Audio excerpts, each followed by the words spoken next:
Bayan lahu, bayan lahu.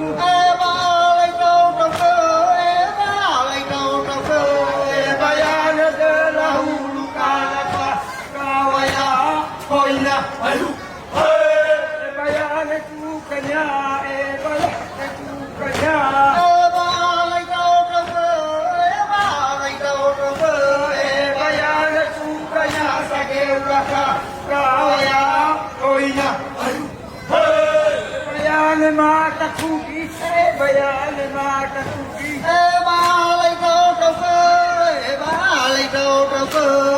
Bayan mata kuki anak kawaya koina. Bayan bagnya, bayan bagnya.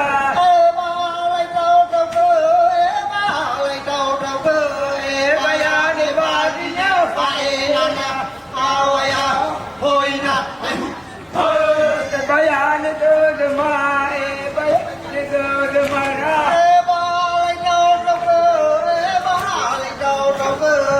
Bayan de mara na kawaya hoina.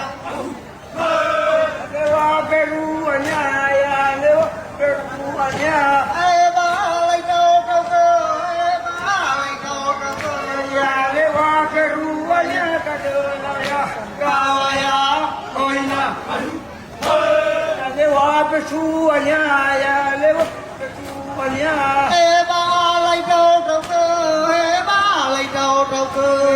Dewa beruanya rawe kawaya hoina.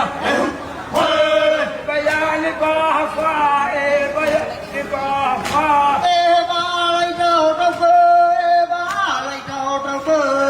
Bayan bahafa murah ya kawaya hoina.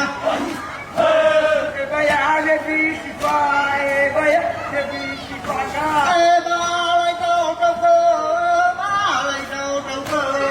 Bayan bisipa na ni kaya kawaya